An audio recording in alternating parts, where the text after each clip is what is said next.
Bismillahirrahmanirrahim. Perkenalkan, nama saya Nopiatul Isnaini, NIM 2017-202052, kelas 3 PSB, akan mempresentasikan distribusi probabilitas diskrit 1 dengan matkul pengantar statistik.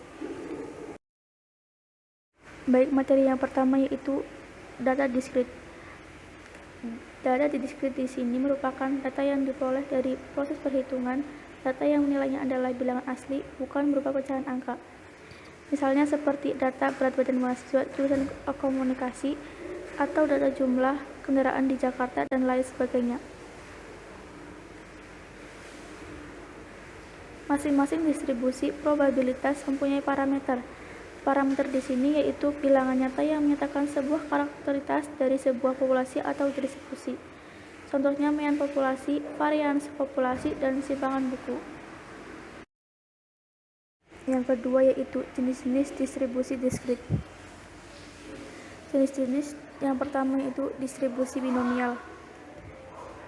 Distribusi binomial di sini adalah sebuah percobaan dapat menghasilkan outcome sukses dengan probabilitas P dan outcome gagal dengan probabilitas dengan variabel random binomial X. Jumlah sukses dalam N percobaan independen adalah sebagai berikut. Yang kedua yaitu distribusi hipergeometri. 1. Sampel acak berukuran N yang diambil tanpa pengembalian dari N benda. Kedua, sebanyak K benda dapat diberi nama sukses dan sisanya NK diberi nama gagal. Yang kedua yaitu distribusi hipergeometrik 2. Distribusi probabilitas perubahan acak hipergeometrik X yang menyatakan banyaknya kesuksesan dalam sampel acak dengan ukuran N yang diambil dari N per objek yang menurut K. Sukses dan N gagal dinyatakan sebagai berikut. Selanjutnya, distribusi Poisson.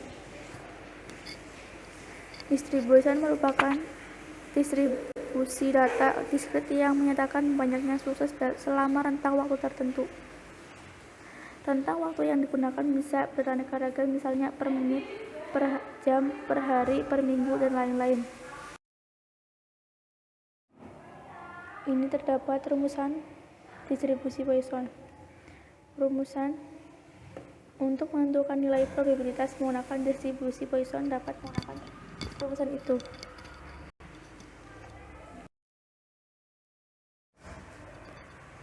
Fungsi peluang diskrit. Fungsi peluang diskrit di sini yaitu fungsi massa peluang adalah peubah acak diskrit yang masing-masing mempunyai peluang, maka fungsi massa peluang dari adalah hubungan antara nilai peubah acak dengan peluang yang ada di layar. Lanjut, percobaan Bernoulli. Percobaan Bernoulli ini misalkan suatu eksperimen hanya memiliki dua kekurangan yang mungkin. Contohnya pelemparan sebuah koin. Setiap pelaksanaan suatu eksperimen yang demikian disebut percobaan Bernoulli. Secara umum, kedua keluaran yang mungkin tadi disebut kesuksesan atau kegagalan jika P adalah peluang sukses dan Q peluang gagal.